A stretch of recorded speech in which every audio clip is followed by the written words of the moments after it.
Machiyoltiliahque, Texamapan, Inhuehuetzque, Ilamatque, Lo pendejo no quita el Catzca. Nah, yo no sé ni qué le ves al pinche güey, está re feo. Está re feo. Dejáis de la baraña. Está más guapo el otro güey, el de la esquina ese que La mera tiene los neta, tacos. a todas margaritas.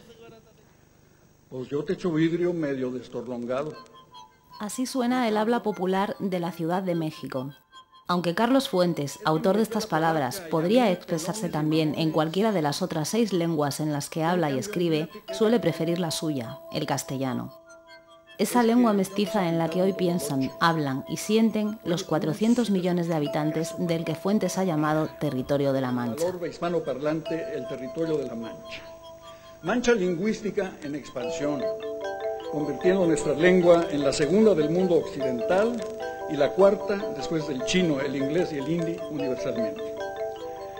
El escritor mexicano, que estos días visita la Universidad de Castilla-La Mancha para ser investido doctor honoris causa, nace en la ciudad de Panamá el 11 de noviembre de 1928. Pasa su infancia allá donde le conduce la carrera diplomática de sus padres, pero cada verano regresa a la Ciudad de México para proseguir su educación en la lengua y la cultura de su familia. La política de buena vecindad de Roosevelt, el México del presidente Cárdenas, la Guerra Civil Española y los primeros exiliados del nazismo en América marcan el comienzo de su adolescencia, definiendo para siempre sus ideas políticas. Leyendo a Mark Twain, Emilio Salgari y Julio Verne, concluye su formación preuniversitaria. Con 16 años lee por primera vez El Quijote y desde entonces repite su lectura cada año. Carlos Fuentes ingresa en la Universidad Autónoma de México en 1949, con el fin de graduarse en leyes. Una reacción disciplinaria frente a la vida disoluta que lleva en la capital lo conduce durante un año a Suiza, donde entra en contacto con la obra de Thomas Mann, Charles Baudelaire y Arthur Rimbaud. Publica por entonces sus primeros relatos cortos, reportajes y artículos políticos. De regreso a México ordena su vida universitaria al lado del profesor Mario de la Cueva, con quien publica la revista generacional Medio Siglo. Mientras, trabaja como secretario de prensa para el Centro de Información de la ONU. En 1954, Estados Unidos invade Guatemala y Carlos Fuentes se establece definitivamente en contra de las políticas intervencionistas en América Latina. Por entonces publica su primer libro, Los días enmascarados, y lee con fruición a T.S. Eliot y Virginia Woolf. En los años siguientes funda y edita diversas publicaciones culturales, lee a Faulkner y publica su primera novela, La región más transparente, que encumbra a la Ciudad de México como una urbe burguesa, enorme y cosmopolita con profundos sótanos prehispánicos. Es el retrato de la burguesía que revoluciona la novela en Hispanoamérica y que convierte definitivamente a Fuentes en uno de los autores del llamado boom latinoamericano.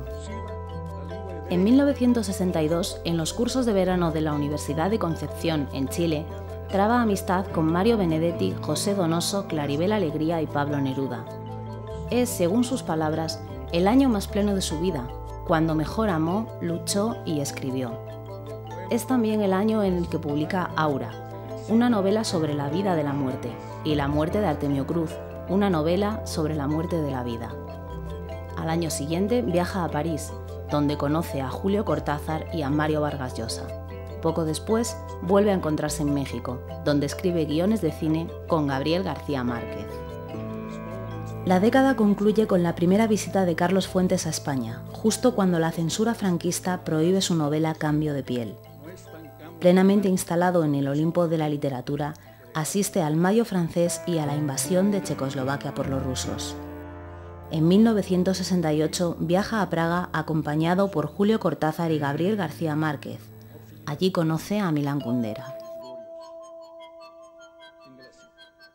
A principios de los años 70, Carlos Fuentes publica sus primeras obras teatrales. En 1974 ve la luz Terra Nostra, que el escritor define como la historia alternativa de una civilización, la nuestra, la de los pueblos que hablamos español. Poco después comienza su andadura como profesor en Columbia, Pensilvania, Harvard y Princeton. Los 80 son años de profusa creación literaria y periodística. Comienza a recibir doctorados honoríficos mientras critica la política de Reagan y defiende los derechos de Latinoamérica en El Salvador, Nicaragua y las Islas Malvinas. En 1987 recibe el Premio Cervantes en el Paraninfo de la Universidad de Alcalá. Más cerca de nuestros días, Carlos Fuentes se replantea toda su obra literaria en torno a lo que él llama la edad del tiempo. Viaja por Europa y América Latina, donde recibe doctorados honoríficos en distintas universidades y escribe para la televisión británica el documental El espejo enterrado, que recrea la historia compartida de todos los pueblos de habla hispana. Su vinculación a nuestro país crece conforme se aproxima el cambio de siglo. Asiste a congresos y cursos de verano, viaja por Andalucía, veranea en Mallorca y al fin, en 1994, recoge el Premio Príncipe Asturias de las Letras. En el año del cuarto centenario de la publicación del Quijote, Fuentes recibe el doctorado honoris causa de la Universidad Natural de la Patria de Cervantes. Ese territorio que simbólicamente, y gracias a Cristóbal Colón, al valor literario de la obra cervantina y a la capacidad analítica del autor mexicano, hoy traspasa nuestras fronteras para alcanzar a 19 países hermanos al otro lado del Atlántico. 35 millones de hispanohablantes instalados en Estados Unidos completan el nuevo mapa de la Mancha, esa geografía manchada, mestiza, itinerante y del futuro, en palabras de Carlos Fuentes.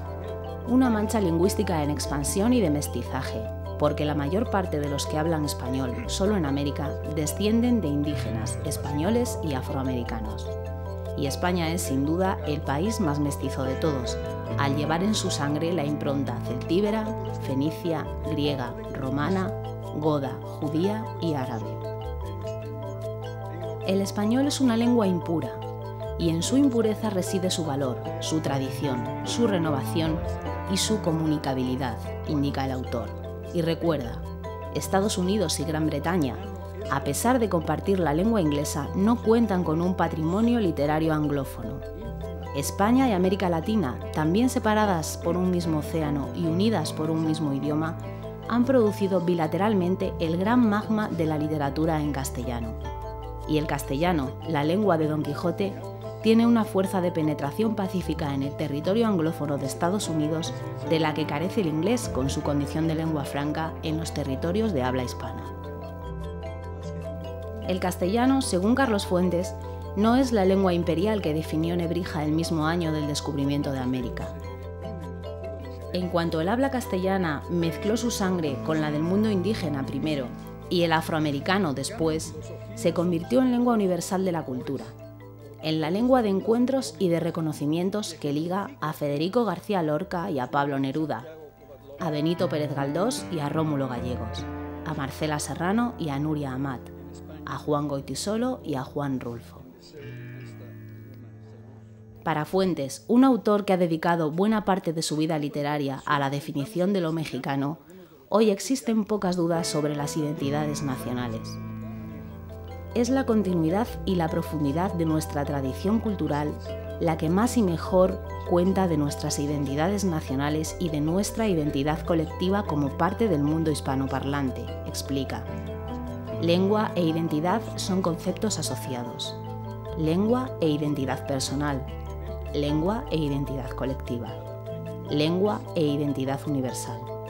Seamos generosamente universales para ser provechosamente nacionales, escribió Alfonso Reyes en su lucha contra el chauvinismo estéril. A él le debe Fuentes su concepto de lo mexicano, pero también a Salvador Novo y a Octavio Paz.